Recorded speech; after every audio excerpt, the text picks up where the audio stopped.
Bayangkan sebuah api yang cahayanya menjilat langit Babilonia. Sebuah kobaran yang begitu besar, hingga konon seekor burung pun tak akan sanggup melintas di atasnya tanpa hangus menjadi abu. Di hadapan neraka dunia itu, berdiri seorang pemuda sendirian tanpa rantai ketakutan di wajahnya. Namanya Nabi Ibrahim alaihissalam. Logika manusia mengatakan ia akan musnah dalam hitungan detik. Raja Namrud tersenyum kemenangan, yakin bahwa sejarah pria ini akan berakhir di tumpukan kayu itu. Namun, langit memiliki skenario lain. Saat tubuhnya menyentuh bara, sebuah perintah turun menembus dimensi alam. Wahai api, menjadilah dingin dan jadilah penyelamat bagi Ibrahim. Inilah awal dari sebuah perjalanan panjang. Kisah tentang seorang pria yang menghancurkan berhala dengan tangannya, meruntuhkan kesombongan raja dengan logikanya, dan menyerahkan seluruh hidupnya hanya untuk Sang Pencipta. Bersiaplah, bersiaplah, kita akan masuk lebih dalam ke dalam kehidupan Sang Khalilullah, Bapak para Nabi, Ibrahim alaihissalam. Di tengah kegelapan sebuah gua yang sunyi, jauh dari pengawasan para prajurit Namrud yang haus darah, seorang bayi menarik napas pertamanya. Itulah Ibrahim. Ia lahir di masa ketika bayi laki-laki adalah ancaman dan kebenaran adalah musuh negara. Namun, takdir menjaganya tetap hidup di dalam rahim bumi. Hingga saatnya, ia melangkah keluar. Ibrahim kecil tumbuh tidak di istana, melainkan di sebuah bengkel yang penuh dengan debu batu. Tempat ayahnya, Azar, menghabiskan hari-harinya memahat tuhan-tuhan dari benda mati. Setiap hari, ia melihat batu-batu itu dibentuk, dibersihkan, dan dijual. Di tangan ayahnya, batu itu menjadi berhala. Namun di mata Ibrahim, batu tetaplah batu. Ia mulai bertanya, bagaimana mungkin aku bersujud pada sesuatu yang bahkan tidak bisa mengusir lalat dari wajahnya sendiri? Di antara aroma kemenyan dan patung yang bisu, benih-benih revolusi akal mulai tumbuh. Ibrahim tidak butuh pemandu untuk melihat Tuhan. Ia hanya butuh kejujuran hati untuk melihat kebatilan di depan matanya. Inilah awal mula sang pencari Tuhan melawan tradisi demi menemukan hakikat. Malam itu, dunia terasa sangat sunyi. Ibrahim berdiri di atas bukit, menengadah ke langit luas, mencari jawaban yang tidak bisa diberikan oleh patang-patang batu di kota. Inikah Tuhanku, cahaya yang begitu indah di tengah kegelapan? Tapi lihatlah, ia meredup, ia menghilang. Aku tidak suka kepada sesuatu yang terbenam. Tuhan tidak mungkin meninggalkan hamba-Nya dalam gelap. Lalu muncul rembulan, lebih besar dan lebih terang. Ibrahim kembali bertanya dalam batinnya. Namun, saat fajar mengusir sang bulan, ia menyadari satu hal. Tanpa petunjuk dari Tuhannya, ia akan tetap tersesat dalam keindahan yang semu. Wahai kaumku, inikah yang kalian sembah karena besar dan megahnya? Ketahuilah, aku berlepas diri dari semua itu. Matanya kini tidak lagi memandang benda langit, tapi memandang Sang Pencipta yang menciptakan langit. Logika telah menuntunnya, namun imanlah yang menetapkan hatinya. Ibrahim telah menemukannya, bukan di bintang, bukan di bulan, tapi di setiap helai napas penciptaan. Di sudut bengkel yang pengap, Ibrahim berdiri menatap sebuah patung yang baru saja selesai dipahat ayahnya. Hatinya bergejolak, dan kebenaran tak lagi bisa ia bendung. Nabi Ibrahim, suara lembut namun tegas. Wahai ayahku, mengapa engkau menyembah sesuatu yang tidak mendengar, tidak melihat, dan tidak dapat menolongmu sedikit pun? Azar berteriak. Ibrahim, jaga bicaramu. Patung-patung ini adalah dewa-dewa leluhur kita. Mereka yang memberimu makan, mereka yang menjaga kota ini dari amarah Namrud. Siapa kau, anak ingusan, berani mempertanyakan tradisi suci ini? Ayah, sungguh aku telah mendapatkan ilmu yang tidak engkau miliki. Maka ikutilah aku, akan kutunjukkan jalan yang lurus. Janganlah engkau menjadi budak setan, karena setan itu durhaka kepada Tuhan yang Maha Pengasih. Azar meledak, suara meninggi. Cukup, jika kau tidak berhenti menghina Tuhan-Tuhanku, aku sendiri yang akan merajamu dengan batu. Pergi, tinggalkan rumah ini sebelum kemarahanku menghancurkanmu." Nabi Ibrahim bergetar namun tenang. "Semoga keselamatan dilimpahkan kepadamu, ayah. Aku akan memohonkan ampunan untukmu kepada Tuhanku. Sesungguhnya Dia sangat baik kepadaku." Perdebatan itu berakhir bukan dengan kemenangan logika, melainkan dengan pengusiran. Ibrahim melangkah keluar, meninggalkan satu-satunya rumah yang ia tahu, demi mencari rumah yang sesungguhnya, ridho Sang Pencipta. Kota itu sedang berpesta, meninggalkan Tuhan-Tuhan mereka sendirian di dalam kuil yang megah. Di balik bayang-bayang pilar raksasa, Ibrahim melangkah masuk, membawa sebuah kapak dan sebuah misi. "Ibrahim," suara berbisik, sarkas, "mengapa kalian tidak makan hidangan ini? Mengapa kalian diam saja? Apakah kalian tidak bisa bicara?" Satu demi satu, simbol kesombongan itu hancur berantakan. Ibrahim tidak sedang menghancurkan batu, ia sedang menghancurkan belenggu pikiran kaumnya. Ia menyisakan satu yang paling besar, dan di leher patung raksasa yang bisu itulah ia mengalungkan kapaknya. Sebuah jebakan logika telah dipasang. Keesokan harinya, amarah Namrud meledak. Namun dengan tenang, Ibrahim menjawab, "Tanyakan saja pada patung besar itu, jika ia memang bisa bicara." Keheningan pun mencekam, karena di saat itulah seluruh Babilonia sadar bahwa selama ini mereka menyembah ketiadaan. Babilonia berguncang, keheningan kuil yang hancur berganti dengan teriakan murka ribuan orang yang merasa Tuhan mereka dihina. Di atas singgasana emas, sang tiran, Raja Namrud, menuntut balas. Namrud suara berat, penuh kesombongan dan amarah. "Siapa kau, wahai manusia lancang, yang berani mengusik kedamaian negeriku? Kau tidak hanya menghancurkan batu, kau telah menghancurkan harga diri bangsa ini. Tidak ada tempat bagimu di bawah matahari, kecuali menjadi abu." Sebuah hukuman yang belum pernah disaksikan sejarah disiapkan. Bukan sekadar api kecil, tapi sebuah lembah yang diubah menjadi tungku raksasa. Rakyat dikerahkan berhari-hari hanya untuk mengumpulkan kayu bakar. Hukumannya telah ditetapkan, kematian yang paling menyakitkan di hadapan mata semua orang. Mereka ingin dunia melihat apa yang terjadi jika seseorang berani menentang sistem. Namun, di tengah kepungan prajurit, Ibrahim berdiri tegak. Tak ada setetes pun keringat ketakutan di dahinya. Hari pengeksekusian telah tiba. Langit Babilonia memerah bukan karena senja, tapi karena api kebencian yang siap melahap sang pembawa kebenaran.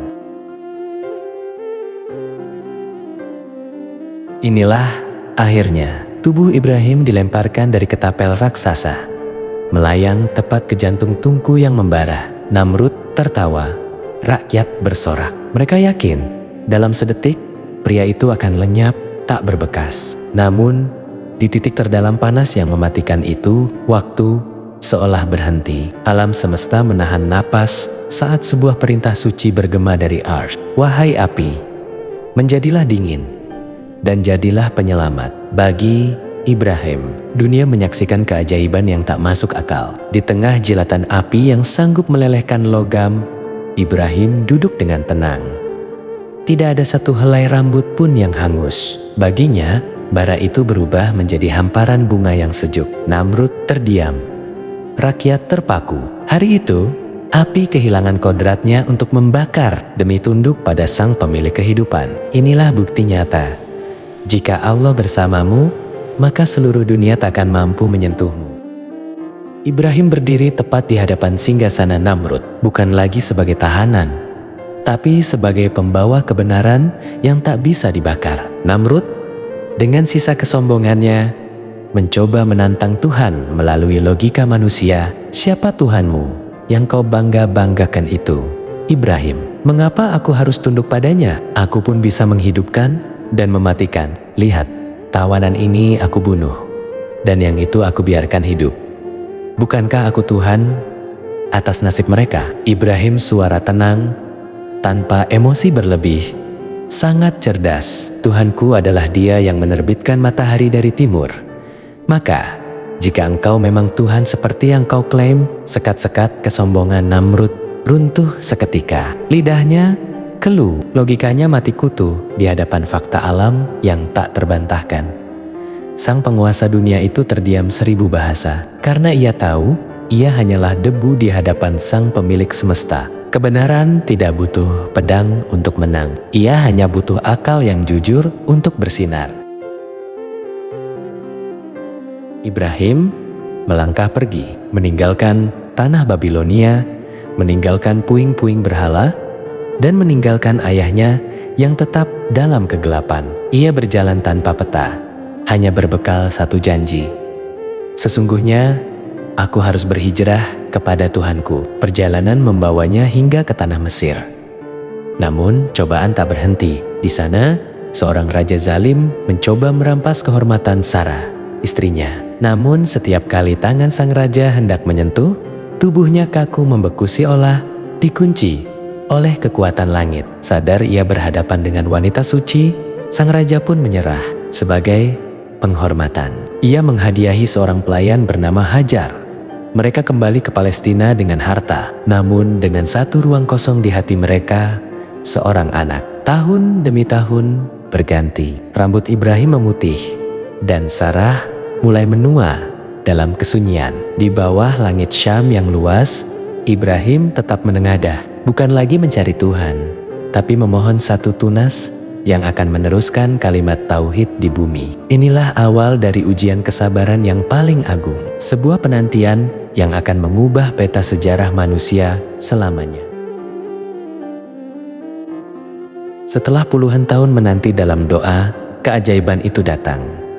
Ismail lahir, membawa cahaya di masa tua Ibrahim. Namun, kebahagiaan itu segera diuji dengan perintah yang melampaui logika manusia, membawa bayi itu dan ibunya ke tengah gurun yang tak berpenghuni. Di lembah Bakah, sebuah tempat yang kini kita kenal sebagai Makkah, Ibrahim meletakkan perbekalan kecilnya tanpa pohon untuk berteduh, tanpa setetes pun air yang terlihat. Saat ia berbalik untuk pergi, sebuah suara gemetar memanggilnya. Hajar, suara cemas namun penuh iman. Wahai Ibrahim, kemanakah engkau hendak pergi? Mengapa engkau meninggalkan kami di lembah yang tak ada manusia dan kehidupan ini? Apakah Allah yang memerintahkanmu melakukan ini? Ibrahim, suara berat, menahan haru namun mantap. Iya, Allah yang memerintahkanku. Hajar, tenang dan yakin. Kalau begitu, dia tidak akan membiarkan kami binasa. Ibrahim terus melangkah tanpa menoleh ke belakang, agar air matanya tak terlihat. Di balik bukit, ia menengadah dan berdoa, "Ya Tuhan kami, sesungguhnya aku telah menempatkan sebagian keturunanku di lembah yang tidak mempunyai tanam-tanaman. Di tanah yang mati inilah sebuah peradaban abadi, dan air yang tak pernah kering akan segera bermula." Hajar tidak sedang menyerah. Di bawah terik matahari yang membakar kulit, ia berlari dari puncak Safa ke Marwah. Matanya mencari tanda kehidupan, namun hanya fata morgana yang ia temukan.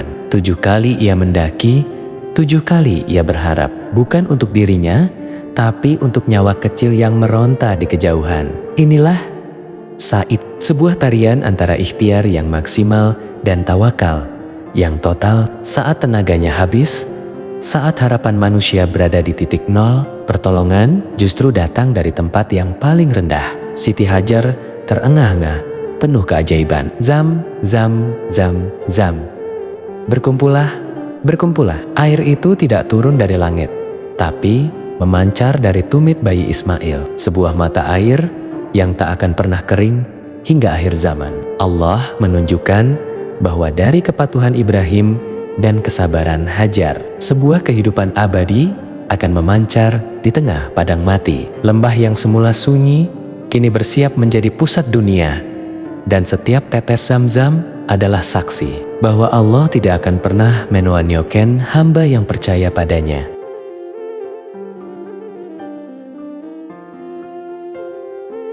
Mimpi itu datang bukan sebagai bunga tidur, tapi sebagai perintah yang menggetarkan arsy. Setelah penantian 1 abad, kini Ibrahim diminta untuk mengembalikan karunia terindahnya dengan tangannya sendiri. Ibrahim, suara bergetar, penuh kasih namun pasrah. Wahai anakku, sesungguhnya aku melihat dalam mimpi bahwa aku menyembelihmu.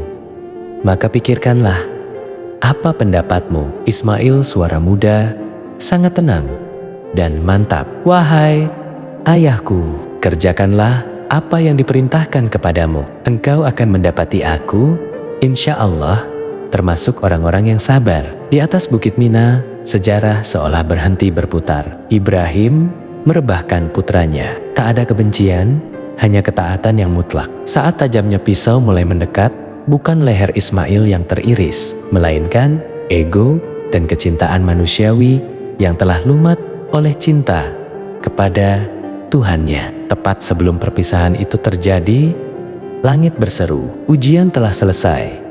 Ibrahim telah menang. Seekor domba besar dikirim sebagai tebusan atas ketulusan yang tak bertepi. Hari itu, dunia belajar satu hal, bahwa pengorbanan sejati bukanlah tentang apa yang hilang, tapi tentang apa yang kita buktikan di hadapan Sang Pencipta. Inilah esensi kurban yang abadi.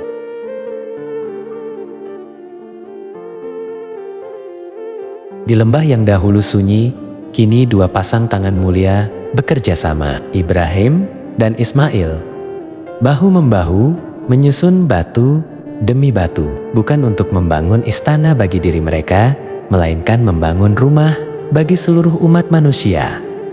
Baitullah, Ka'bah. Ibrahim dan Ismail suara serempak, lirih, namun dalam Rabbana taqabbal minna. Ya Tuhan kami, terimalah amal dari kami. Sesungguhnya Engkaulah yang maha mendengar lagi maha mengetahui. Setelah bangunan itu tegak, sebuah perintah agung turun.